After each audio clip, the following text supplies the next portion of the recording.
Assalamualaikum warahmatullahi wabarakatuh. Baik, saya akan coba share ada endpoint API yang di share oleh orang secara gratis, yaitu untuk get data dari wilayah Indonesia yang bisa digunakan di segala jenis bahasa pemrograman yang ada. Nah, dalam hal ini saya akan mencoba untuk menggunakan Python mengget datanya lalu memparsingnya ya. Memang sedikit ilmu baru bagi saya. Jujur, Python adalah bahasa pemrograman yang baru-baru ini saya pelajari karena saya lebih expert di Pascal. Sudah ke mastering Pascal, lalu expert ke JavaScript juga,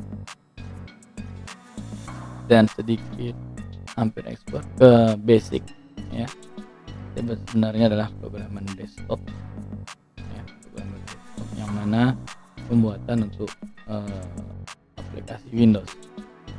Dan tentu aja kalau menggunakan web developer menggunakan JavaScript dari bawahnya frameworknya Next.js. Nah, baik, kita lanjut aja. Yang mana API-nya itu berada di wilayah ID. Ini dia. Di wilayah ID ini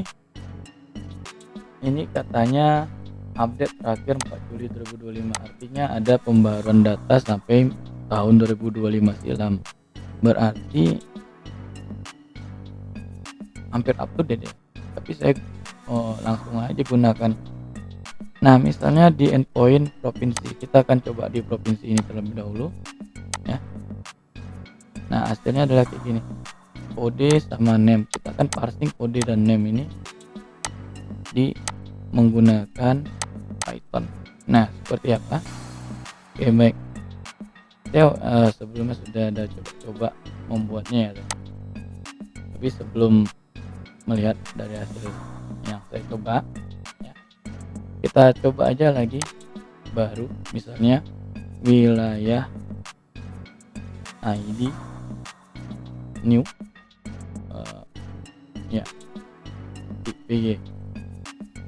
Nah, di sini yang pertama adalah menggunakan import request. Why? Ya, karena dia menggunakan request sebagai ini. Setelah melakukan import request, kita buat variabel misalnya respon provinsi.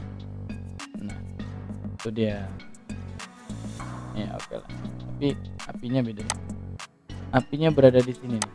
Dia minta ini kan, kita kopikan aja.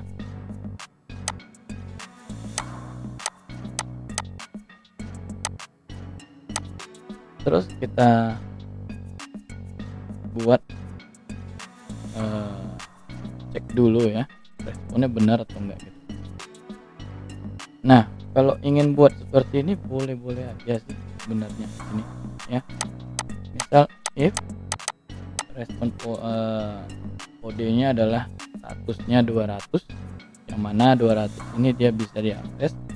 Selain dari itu, maka jangan di looping biar tidak terjadi error pada saat server mati. Oke, kita lanjutkan. Kalau ini saya rasa udah bisa, simpan dulu. Kita jalankan terminalnya.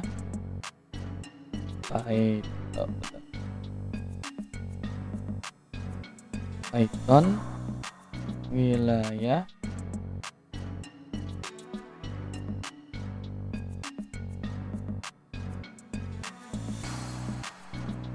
ID new PG.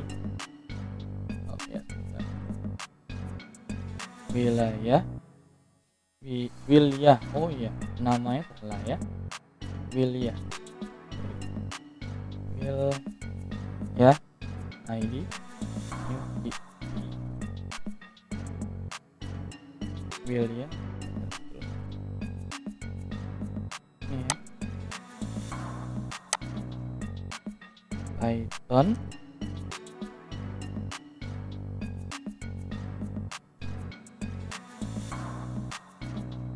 Nah, di sini ada terjadi error. Kita cek dulu ya. Ya, apa yang error gimana? Kalau kita jalankan dia ada kode sama name. Ya, parsing kode dan name. Yang mana ini adalah kode. Coba ini dulu. Ulang lagi. Oke, masih error. Bentar. Kode dan name. Nah, kita cek dulu ya. Errornya adalah file. Misalnya ini type error string indicate must be integer. Di sini kita langsung properti name dan kode. Kita baca baik-baik. Dia ada ini data. Nah ini ya, data dan meta. Jadi yang pertama sekali kita parsing adalah tulisan data, objeknya data sama objeknya meta, gitu ya. Oh berarti kita lupa dengan data gitu. Ya udah, kalau ada data kita buat gini, data. Nah ini semua bisa. Nah sudah ya, berarti parsingnya itu menggunakan kurung perawal seperti ini. Jadi dia data list ya. Kita parsing menggunakan data kurung perawal. Kalau misalnya ingin cetak tanpa ini bisa aja nanti kita bakal cetak, tapi dia mengikuti nomor 0, 1. Ini ada hitungannya 0, 1, 2, 3 sampai sekitar 37. Dari 0 berarti plus 1 menjadi 38 ya. Baik. Nah, lebih kurang seperti itu cara memparsingnya.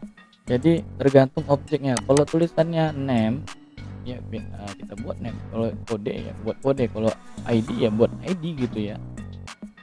Nah begitulah cara parsingnya menggunakan looping, dan dia sudah ada fungsi di request. Kalau sudah menggunakan fungsi request, udah kita gunakannya seperti ini. Nah seperti itu. Ini if ya, karena dia if. Kita coba kalau mati ya, else, gagal mengambil data provinsi. Nah itu kalau misalnya internet mati ya, kita buat kesimpulan gagal aja deh gitu ya. Nah dengan ini selesailah satu untuk di parsing kita. Nah kalau misalnya ingin membuat bertingkat, nah ini ya, ini provinsi, berarti ambil salah satu nomor kodenya aja, nanti kita tempel kemari ya, kita dapat kota atau kabupatennya. Nah lalu kecamatan begitu sampai nanti di kelurahan dan desa. Nah berhubung saya udah buat biar video ini tidak panjang lebar ya, di sini saya sudah buat sebelumnya. Misalnya ini tampilkan dulu daftar provinsinya. Setelah tampil daftar provinsinya, nah baru masukkan kode. Nah lebih baik kita tes dulu lah. Ini program nggak ngerti kalau tidak kita tes.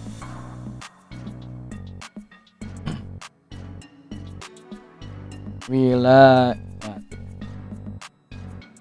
Oke, dia akan ngelistkan sesuai dari nomor ID-nya ya, ini dari Aceh hingga misalnya Riau. Nah coba kita nomor 14 ya, Riau ya, provinsinya adalah 14. Kita ambil di sini karena kota tempat saya adalah Pekanbaru, berarti 14.71 Nah, di sini ada misalnya ambil Senin Raya dah ya, 14.71.10. Nah, kodenya harus benar-benar mirip ya. Nah, maka pencarian terakhirnya adalah di ini. Nah, biasanya ini untuk combo box sih sebenarnya, untuk pilihan ya, agar kalau ada di form pendaftaran nggak bingung dengan wilayah yang ada di Indonesia ini. Oke, terasa cukup ya. Sekian, terima kasih untuk materi singkat ini ya. Saya jujur aja lebih paham menggunakan JavaScript dan Pascal ketimbang Python. Nah, kalau ini baru coba dengan get. Bagaimana dengan post, put ya. Saya lihat untuk request dia hanya ada beberapa ini titik. Nah, ada get, ada head, ada option, fetch, ada post. Nah, itu adalah metode HTTP request ya. Biasanya put digunakan untuk edit, lalu get untuk cek data, lalu ada post untuk input data, lalu biasanya saya pakai delete. Ada delete untuk menghapus data. Head sama pet enggak biasa menggunakannya. Biasanya hanya 4 itu saja, biar apa ya, lebih aman aja sih sebenarnya kalau dibeda-bedakan gitu, agar nanti tidak gampang dicek sama orang ya. Walaupun kalau namanya keamanan data memang susah ya mengamankan data gitu ya, karena banyak pencuri datanya lebih pintar daripada pengamannya. Mungkin cukup itu saja dalam hal ini. Begitu saya akhiri aja dengan ucapan wassalamualaikum warahmatullahi wabarakatuh.